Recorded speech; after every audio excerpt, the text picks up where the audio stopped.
고맙습니다. 잘 오셨습니다. 오늘은 어버이 주일입니다. 기독교는 부모를 공경하는 것을 계명으로 여기고 있습니다. 성경은 말씀합니다. 내 부모를 공경하라. 이것은 약속 있는 첫 계명이라. 이로써 내가 잘되고 땅에서 장수하리라. 사랑하시는 여러분, 여러분의 가정마다 부모를 공경하고 넘치는 사랑이 여러분의 가정을 행복하게 이루어 가기를 주님의 이름으로 축원합니다.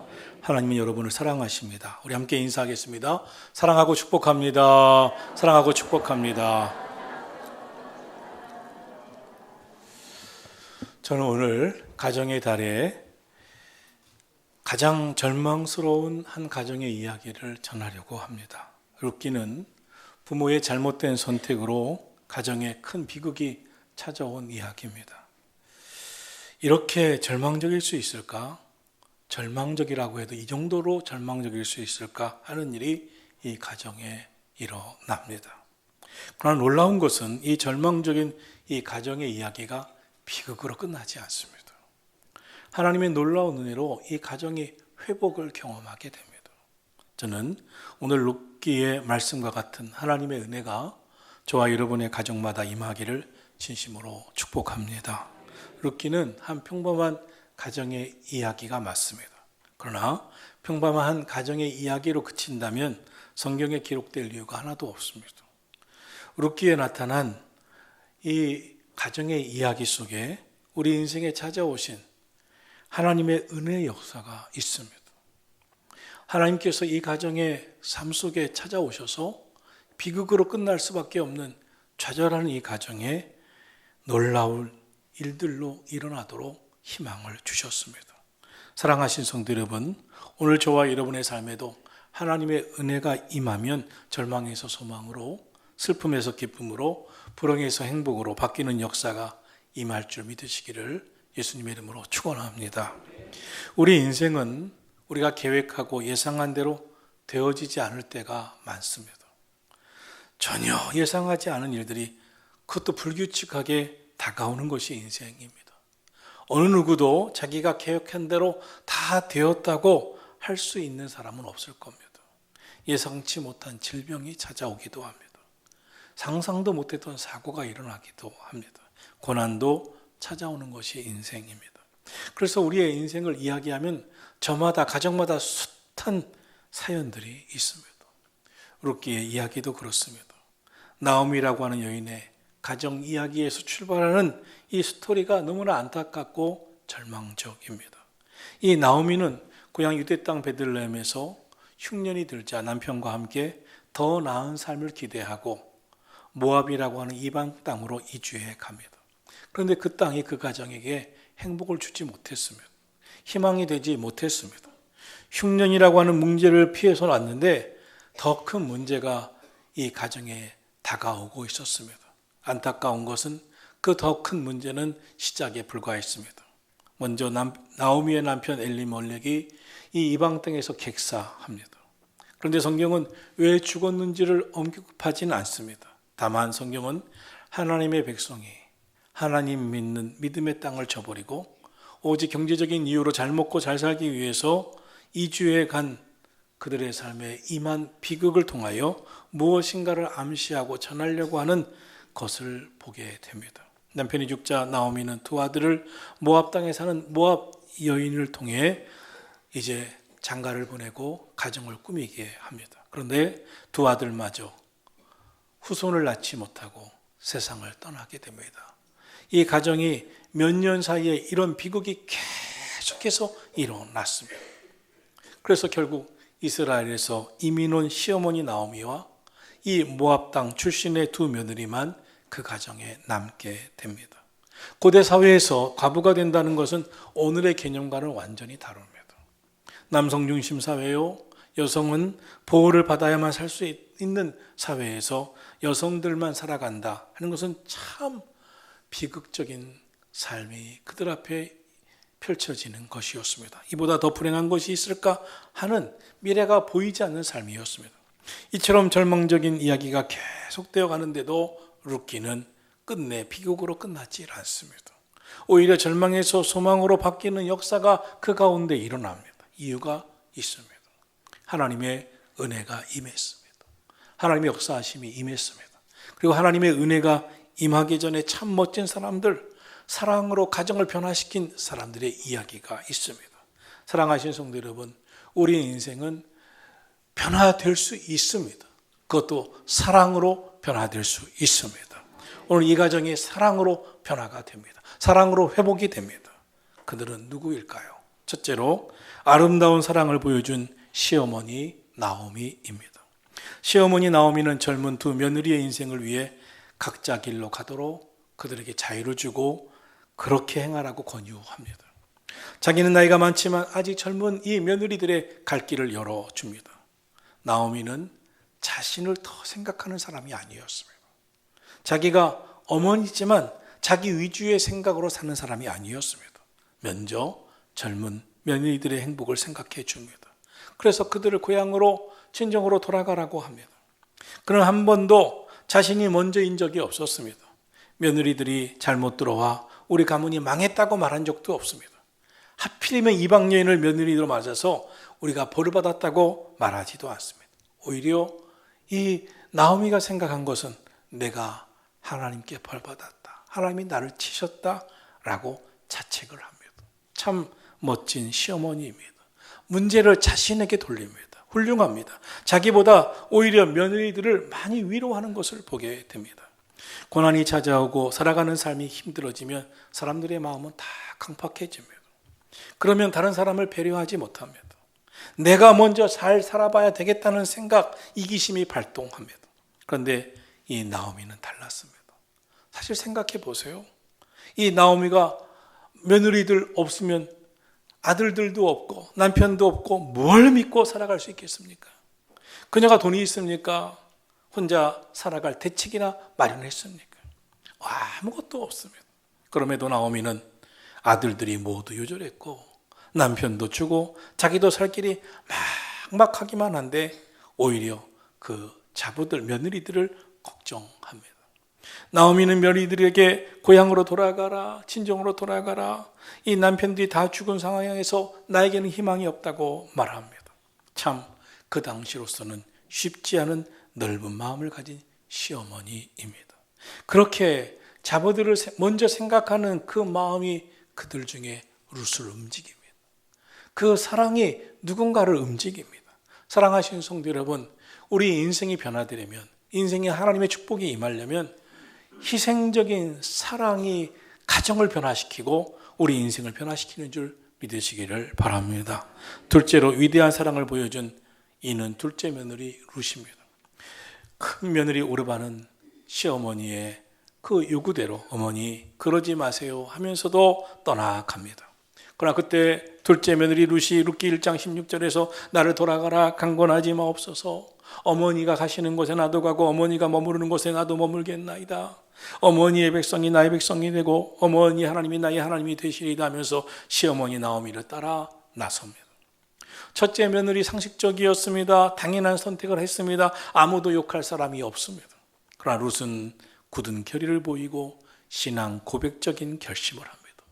룻의 선택은 놀라울 정도입니다. 룻의 고백과 결심은 시어머니 나오미에 대한 동정에서 나온 것만은 결코 아닙니다. 인생은 선택이죠. 최악의 순간이 오면 어떤 선택을 하는가 그의 인생을 결정하게 됩니다. 최악의 순간, 우리 삶의 위기가 오면 어떤 선택을 하는가가 매우 중요합니다. 인생이 어렵다고 여기면 그 어려움에서 당장 빠져나가기만을 원합니다. 당장 지금만 생각합니다. 쉬운 결정, 쉬운 결과를 초래할 수 있는 것만 선택합니다. 그러나 바로 그때 인생의 갈림길에서 어떤 선택, 어떤 태도를 가지느냐가 그 인생의 미래를 결정합니다. 룻은 자신의 선택에 인생을 걸고 있습니다. 나를 떠나가라 강권하지 마세요. 어머니의 하나님이 나의 하나님이 되실 것입니다.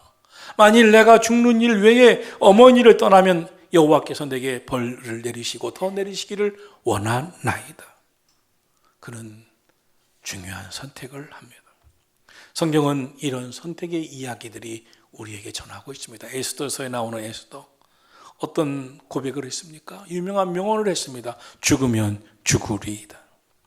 에서도 그렇고 본문의 룻 역시 그 선택은 옳았고 운명을 바꿔 놓았습니다. 어떤 선택은 우리가 가는 길을 완전히 바꿔 놓습니다. 하나님을 믿는 성도의 선택 가운데는 하나님께서 기뻐하시고 원하시고 하나님께서 예비하신 축복이 있는 선택들이 있습니다. 그 선택을 하면 하나님의 깊은 은혜 안으로 들어가는 것입니다. 하나님께서 기뻐하시는 선택을 하게 되면 상상도 할 수 없는 하나님의 은혜와 이끄심을 경험하게 됩니다. 세상이 줄 수 없는 참된 평안과 축복이 있습니다. 룻이 개인의 자유가 아닌 시어머니 나오미를 선택한 것은 과연 무엇이었을까요?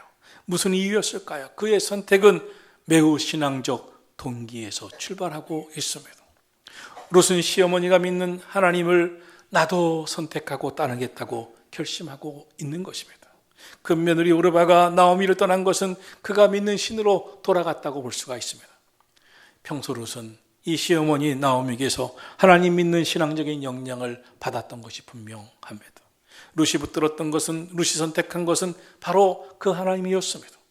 이것이 하나님의 은혜를 끌어오는 결정적인 선택이었습니다.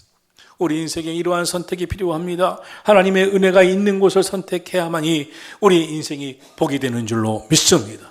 하나님의 말씀을 따라하는 선택이야말로 그 인생이 얼마나 귀하고 얼마나 가치 있고 얼마나 미래가 복이 있는 소중한 선택을 하는 것인지를 룻기는 우리에게 전하고 있는 것입니다. 위대한 인생의 전하는 하나님의 은혜가 임재하는 선택에서 찾아오는 줄 믿으시기를 바랍니다.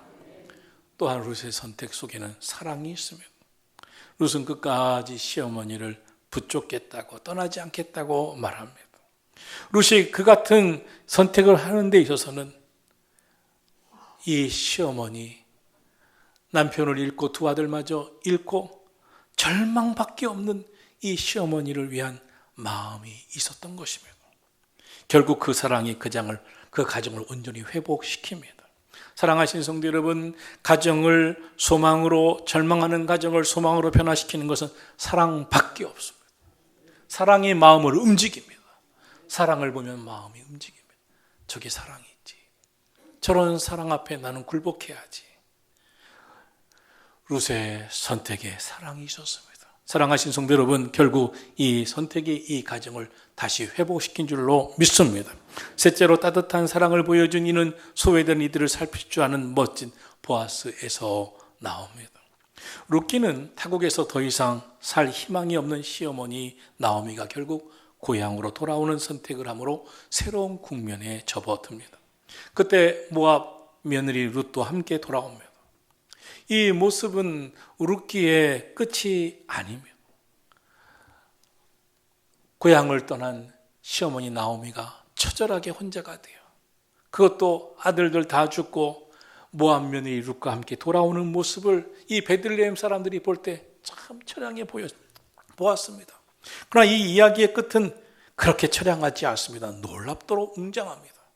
이렇게 비천하고 처량하게 쫓아온 이방적인 룻이 장차 이스라엘의 가장 위대한 왕, 구약의 가장 위대한 왕이었던 다윗의 할머니가 됩니다. 룻기는 구약의 역사를 바꾸어 놓습니다. 그 사실을 알려주고 있습니다. 그들이 고향으로 돌아왔을 때 시작은 새로운 고향에서의 평범한 일상이었습니다. 먼저 우선 먹고 살아야 하니 룻은 베들레헴 풍습을 따라서 하나님의 율법에 따라 추수하는 사람들이 가난한 이웃을 위해 남겨두라고 하는 이삭을 주우러 나갔습니다. 이스라엘 사람들에게 하나님께서 명령하신 바가 있습니다. 추수하다가 곡식이 떨어뜨려지면 그 곡식단을 다시 집어들지 말라는 것이었습니다. 가난한 사람들이 그것을 주어서 생계를 연명할 수 있는 일종의 그들을 향한 사회복지였습니다.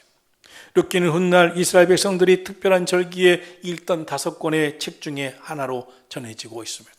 특히 룻기는 오순절, 추수 후 곡식을 거둬들이는 절기에 대부분 읽어 내려간 책입니다. 룻기에서 가장 인상 깊게 묘사되는 부분도 바로 이 추수의 모습입니다. 그러니 아마 훗날 추수하면서 이스라엘 사람들은 룻기의 이야기를 읽고 서로 나누곤 했을 것입니다. 그리고 절기를 보낼 때마다 룻의 이야기를 전했습니다. 그들이 왜 곡식단을 밭에 떨어뜨리는지, 왜 다 죽지 않는지 이유를 다음 세대에 설명합니다.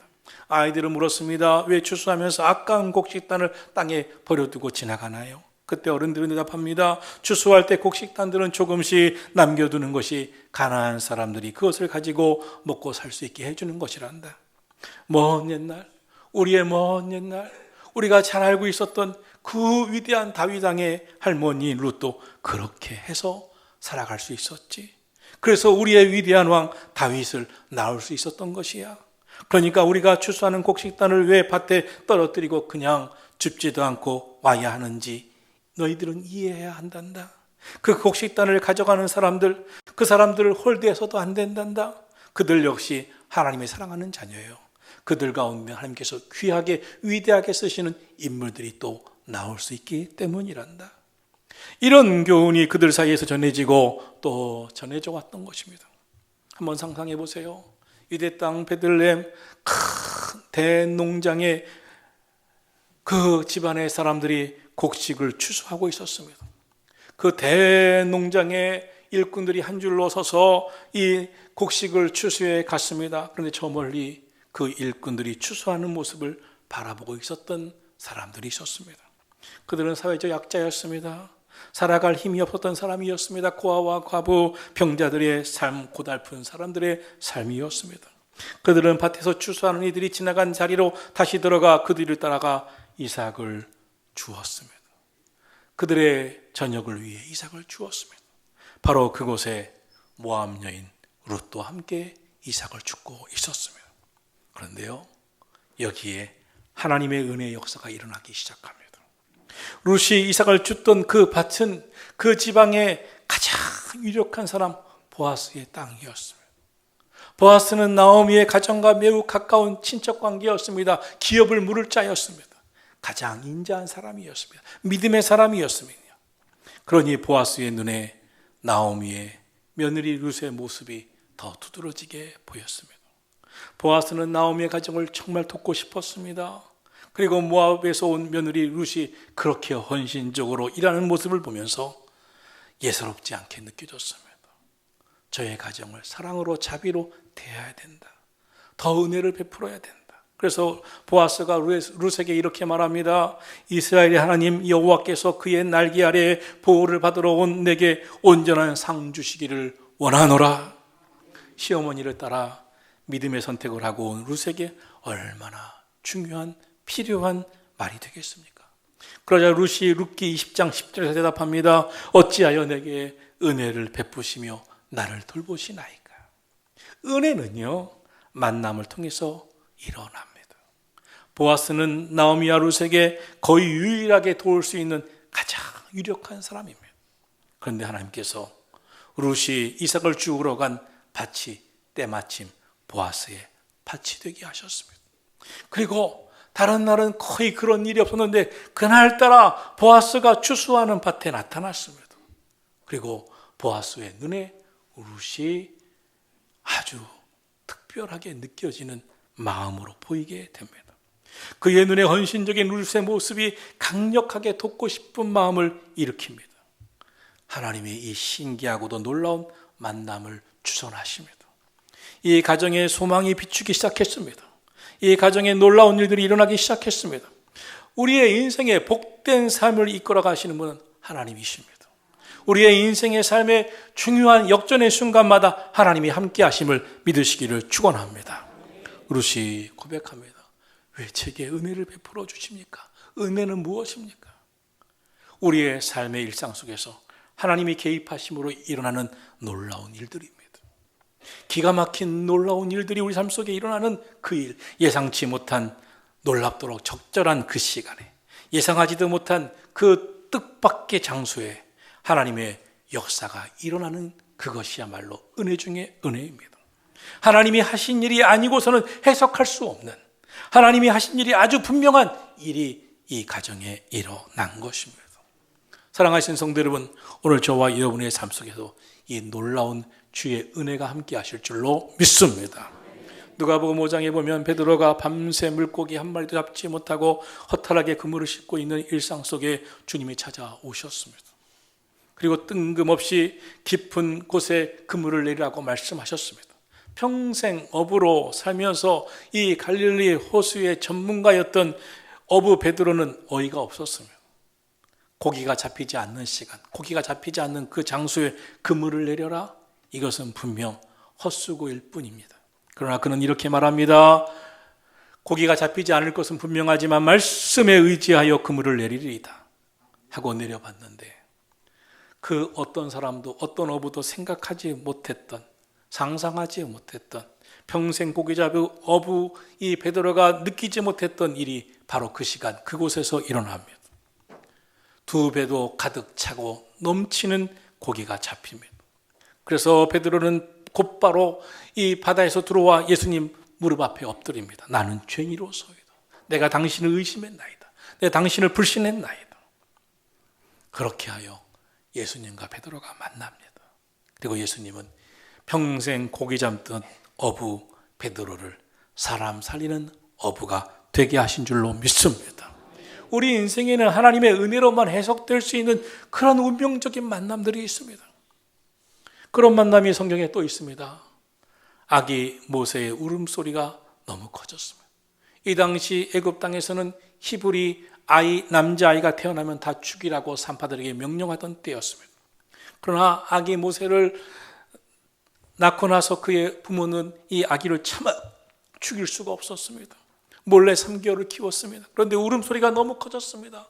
하는 수 없이 갈대 상자에 담아 이 아기를 나일 강변으로 흘려보냅니다. 하나님의 은혜에 맡기고 그리고 그의 누이 미리암에게 지켜보라고 말합니다. 아기 모세가 나일강을 따라 정처 없이 내려갑니다. 그런데 때마침 이 아기의 이 모세가 담긴 그 갈대 상자가 내려오는 그곳에 애굽 바로왕의 공주가 우연히 목욕하러 왔다가 발견하고 그 상자를 열어보고 자기의 양자로 삼습니다. 이것이 어떻게 세상 사람들이 흔히 말하는 운이 좋다는 차원이겠습니까? 이것이 어떻게 이 세상에서 일어나는 우연이라고 해석할 수 있겠습니까? 하나님의 예정, 계획, 섭리 안에서만 일어나는 것인 줄로 믿습니다. 정말 하나님의 은혜 아니고서는 해석이 안 되는 일입니다. 하나님의 은혜는 달라요. 세상 사람들은 우연하다고 그리고 운이라고 보지만 주의 은혜 안에는 우연이 없습니다. 철저한 하나님의 계획, 하나님의 개입 속에 인도하심 속에 이는 일인 줄 믿으시기를 축원합니다. 은혜는 축복된 만남으로 찾아옵니다. 우리 삶 가운데도 이 만남을 통해서 하나님의 은혜가 임하는 줄로 믿습니다. 이 시어머니 나오미는 적극적으로 룻과 보아스의 관계를 이어주기 위해 힘을 씁니다. 그리고 결국 그 결혼을 통해서 다윗의 조상이 됩니다. 우리가 이 세상을 살아가면서 관심을 가져야 할 것이 있습니다. 왜 내 인생은 이렇게 힘들까? 나에게는 왜 이런 일이 일어날까? 그것이 아닙니다. 나의 삶에, 우리 가정에, 우리 자녀들의 삶에 하나님이 함께 하시는 은혜가 있는가? 나의 삶은 주의 은혜 속에 있는가? 우리 가정은 주님의 은혜 안에 거하고 있는가? 아니면 하나님의 은혜 밖에서 겉돌고 있는가 하는 것입니다. 하나님의 은혜 밖에 있다면, 겉돌고 있다면 희망이 없습니다. 그러나 하나님의 은혜가 임하면 놀랍도록 새로운 복된 일들이 일어남을 믿으시기를 축원합니다. 사랑하시는 성도 여러분, 나오미의 인생, 룻의 선택, 그리고 보아스의 삶에 하나님의 은혜가 임했습니다. 하나님의 은혜 안에서 놀라운 일들이 계획되었습니다. 사랑하시는 성도 여러분의 삶에도 주의 은혜가 함께하기를, 주님의 은혜 안에 살아가지는 삶이 되기를 예수님 이름으로 축원합니다. 나오미의 인생은 불행이었습니다. 사실 룻도 불행이었습니다. 그러나 만약 나오미에게 불행이 없었다면, 룻에게 이와 같은 불행이 없었다면, 그래서 다시 유대 땅 베들레헴으로 돌아올 일이 없었다면 보아스를 만날 이유도 없었습니다. 더군다나 이스라엘의 위대한 왕 미래를 이끌 다윗은 존재도 하지 않았을 것입니다. 룻기가 우리에게 전해주는 것이 무엇입니까? 어떤 교훈이 있습니까? 우리 삶 속에 그 어떤 불행도 비극도 우리가 하나님의 은혜 안에만 있다면 그 삶 속에 하나님의 섭리는 흐르고 있다는 겁니다. 그 속에 하나님의 역사가 함께한다는 것을 전하는 줄로 믿습니다. 그러므로 여러분의 인생이 불행이면 불행만 보지 마시고, 비극이면 비극만 보지 마시고, 과연 내가, 우리 가정이, 우리의 삶이 주의 은혜 속에 있는가? 주님의 은혜 가운데 있는가? 그 분명히 이 비극도 이 불행도 주님은 요리하시고 바꾸셔서 놀라운 하나님의 섭리로 이끄실 텐데 그것은 과연 무엇일까? 하나님이 우리 삶에 어떤 계획하심이 있으신가? 어떤 뜻이 있으신가? 믿음으로 주의 뜻을 구하기를 예수님 이름으로 축원합니다. 우리가 믿음으로 하나님 안에서 살아간다면, 그리고 우리의 삶 속에 헌신적인 사랑이 있기만 한다면 하나님의 놀라운 은혜와 연결되는 축복이 있음을 믿으시기를 축원합니다. 장차 있을 위대한 사건들에 대해서 사실 사람은 아무도 모릅니다. 나오미도 그의 인생이 이렇게 될 줄 몰랐습니다. 룻이 자기를 따라올 줄 몰랐습니다. 며느리 룻이 하나님을 믿을 줄 몰랐습니다. 룻도 몰랐습니다. 나오미를 따라가 보아스를 만날 줄도 몰랐습니다. 보아스도 몰랐습니다. 나오미의 가정을 돕고 나서 그를 통하여서 다윗을 잉태하게 될 줄도 몰랐습니다. 그들은 한 번도 그들이 서로 연결될 것이라고 생각도 못했습니다. 짐작도 못했습니다. 그들의 특별한 역사는 사실 하나님만이 아셨습니다. 하나님이 계획하셨습니다. 하나님께서 이끄신 줄 믿으시기를 주님의 이름으로 축원합니다. 그러므로 이들의 삶을 한번 살펴보세요. 그들은 어떻게 살았습니까? 그들의 당면한 문제는 생존이었고 사랑이었고 열심이었습니다. 사랑으로 헌신했고 삶을 위해 열심히 살한 것뿐, 주님이 열심히 믿은 것뿐이었습니다. 가정을 생각하고 시어머니를 생각하는 사랑이 아니었다면 그렇게 헌신적으로 충성스럽게 룻이 살아갈 이유가 없었을 것입니다. 룻이 베들레헴으로 들어와 나오미와 함께 죽지 않고 삶을 살아냈고, 나오미도 그와 함께 손을 잡고 열심히 살아내면서 역사가 바뀌기 시작합니다.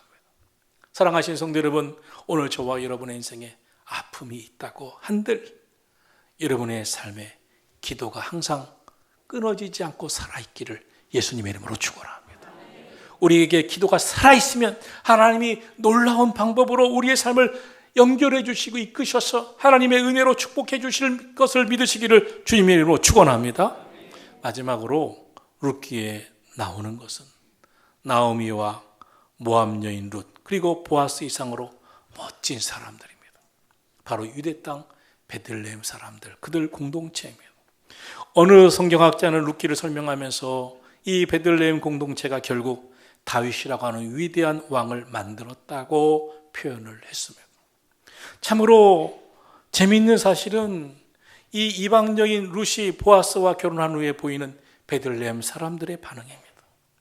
보아스가 나오미의 가정을 기업을 물어주면서 나오미와 룻을 자신의 집으로 들입니다. 그때 마을 사람들이 그 모습을 지켜봅니다. 베들레헴 그 시골 마을 사람들이 이 나오미와 룻을 이 보아스가 자기 집으로 들이면서 기업을 물어주는 것을 보면서 어떤 일이 있는가? 시기와 질투와 미움의 눈이 아니었습니다. 어떤 모습이었습니까? 룻기 4장 11절 12절 본문을 보면 이렇게 말씀하고 있습니다. 성문에 있는 모든 백성과 장로들이 이르되 우리가 증인이 되나니 여호와께서 내 집에 들어가는 여인으로 이스라엘의 집을 세운 라헬과 레아 두 사람과 같게 하시고 내가 에브라스에서 유력하고 베들레헴에서 유명하게 하시기를 원하노라. 12절 같이 있습니다. 여호와께서 이 젊은 여자로 말미암아 내 상속자를 주사 내 집에 다말이 유다에게 낳아준 베레스의 집과 같게 하시기를 원하노라 하신. 이들은 축복합니다. 그리고 룻이 아들을 낳았습니다.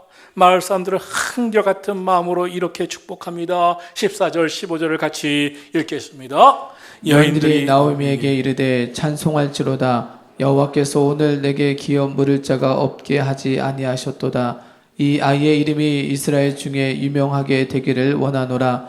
이는 내 생명의 회복자이며 내 노년의 봉양자라. 곧 너를 사랑하며 일곱 아들보다 귀한데 며느리가 낳은 자로다 하니라. 이 베들레헴 사람들이 어떤 모습을 보입니까? 보아스와 룻의 사랑을 큰 농장을 가진 부유한 농장주와 가난한 집에 시집와서 남편 잃고 고생하는, 그러면서 시어머니를 모시고 사는 여인의 스캔들로 만들지 않았습니다. 질투도 하지 않았습니다. 룻을 향하여 부자 앞에서 주인 앞에서 꼬리시더니 그럴 줄 알았다고 비난하지도 않았습니다. 도리어 축하합니다. 진심으로 축복합니다. 그리고 받아들입니다. 이방인이라고 외국인이라고 토를 달지도 않았습니다. 그들은 한결같은 마음으로 그 사람들을 축복해 줍니다. 그러한 사랑이 나오미와 룻을 서게 했습니다. 나오미와 룻이 설 자리를 만들어 주었습니다. 그리고 그 속에서 위대한 왕 다윗이 만들어져 갔습니다. 훗날 이스라엘 후손은 이 사건을 기억하면서 위대한 다윗 왕과 더불어 이 위대한 왕이 있게 한 이 아름다운 베들레헴 공동체에 주목합니다. 그리고 대대로 추수할 때마다 이 공동체를 축복합니다. 단일 민족을 자랑하는 나라가 있죠. 우리나라입니다.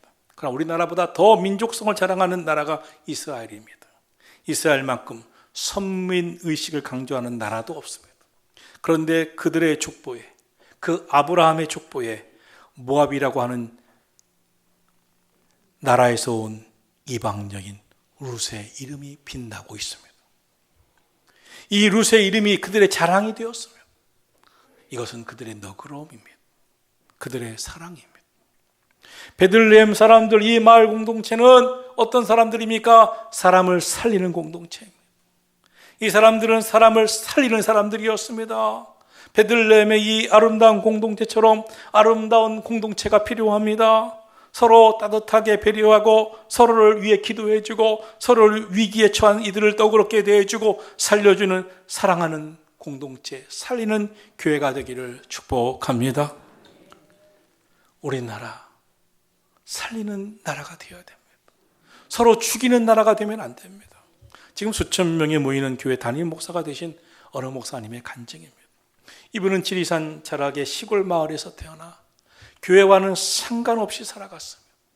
그런데 이 가정, 이 가난한 가정이 누이가 서울 가서 고생하면서 200만 원 모은 걸로 엄마가 이 읍내에 조그만 음식점을 엽니다. 그리고 그 엄마를 열심히 이 소년이 돕습니다. 그러는 가운데 그 손님 중에 교회를 열심히 다니는 분이 이 소년에게 교회 한 번만 가자고 요청합니다. 그래서 교회를 갑니다. 교회 가는 그날부터 교회에서 찬송 부르고 예배 드리는 것이 너무 좋았습니다. 그런데 얼마 후 새로 산 신발을 자랑하고 싶어 신고 갔는데 그때는 이렇게 신발 신고 들어오지 않았습니까? 다 신발 벗고 마룻바닥에 있는데 나갈 때 보니까 그 신발만 없었습니다. 새 신발이라 없어졌습니다. 그날로 교회를 끊습니다. 그런데 그날부터 친구 22명이 매일매일 찾아옵니다. 우리도 함께 찾아보지 못해 미안해. 제발 교회 나와. 우리 함께 해. 그들의 관심이 있었지만 다 끊었습니다. 그래도 22명이 잊지 않고 옵니다. 정말 살리는 공동체, 사랑의 공동체, 그를 위한 공동체였습니다. 그리고 결국 그는 다시 교회로 갑니다. 그런데 동년배 중에 여학생 하나가 간질병자가 있었습니다. 어느 날 전사님도 안 계시고 어른들도 없고 선생님들도 없는데 그 간질병자가 쓰러집니다.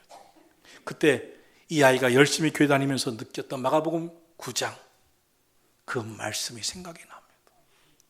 그러면서 이것은 병이 아니고 우연한 일도 아니고 귀신의 역사일 수 있지 않은가? 그러면서 이렇게 말합니다. 내가 너에게 꾸짖는 게 아니야. 내 안에 다른 악한 영이 있다면 그 귀신에게 꾸짖는 거야. 너 안에 있는 귀신이 있다면 너는 예수 그리스도의 이름으로 나올지어다. 그런데 그 여자애가 확 쓰러집니다. 그리고 5분 후에 숨을 쉽니다. 그리고 일어납니다. 이 사건은 이 소년에게 놀라운 사건이 됩니다. 하나님의 부르심을 느끼며 소명을 느낍니다. 그 믿음으로 살기로 결심하고 홀로 그렇게 열심히 교회 나옵니다. 어느 날 교회에 붕괴가 있었는데 찬송 인도할 사람이 아무도 오지 않았습니다. 이 고등학생이 되는 이 사람이 열심히 찬송 인도를 합니다. 그 모습을 뒤에서 지켜보던 한 집사님이 아무도 교회 나오는 가족들이 없는 너를 위해 나라도 평생 기도해 줘도 되겠니? 기도의 후원자가 됩니다. 그리고 40년 넘게 지금까지 기도의 후원자가 되어 그 아이를 살립니다. 그리고 그 아이는 놀랍도록 위대한 한국의 수천 명의 교회를 부흥하는 그런 목회자가 됩니다. 이 시골 마을 조그만 교회 사랑의 공동체가 한 위대한 목회자를 만든 줄로 믿습니다. 베들레헴 공동체 실패하고 돌아와서 희망이라고는 없었던 나오미와 이방 여인 룻을 살려냅니다. 사랑으로 회복시켜 줍니다. 다시 일어서게 해 줍니다. 살리는 사람이 많으면 그 가족은 살아납니다. 그 공동체는 살아납니다. 죽이는 이들이 많아지면 그 가정은 결국 좌절합니다. 그 공동체는 삭막해집니다. 온갖 비평과 불평과 원망으로 가득 차 버립니다. 이것은 가정도 사회도 교회도 국가도 마찬가지입니다. 사랑으로 살리는 사람이 정말 필요합니다. 하나님은 너무나 부족하고 보잘것없는 죄인인 우리를 위해서, 우리를 살리기 위해서 독생자 예수 그리스도를 십자가에 달리게 하셨습니다. 그리고 우리를 살려주셨습니다. 그리고 오늘 우리에게 다시 부탁하고 계십니다. 너희가 사랑으로 너희 가정들을 회복시켜라. 너희가 사랑으로 너희가 있는 곳을 살리는 자가 되라. 바로 예수 그리스도처럼 우리 교회 모든 성도들 사랑으로 살리는 교회를 이루어가기를 축원합니다. 우리 교회 성도들의 가정이 사랑으로 회복되는 가정들이 다 되시기를 예수님의 이름으로 축원합니다. 삭막해져 버리고 서로 죽이기에 앞장서고 있는 이 나라 이 민족을 위해 우리의 사랑이 회복되기를 위해 기도하기를 축원합니다. 예수님의 정신으로 살리는 공동체가 되기를 우리 주 예수 그리스도의 이름으로 축원합니다. 기도하겠습니다.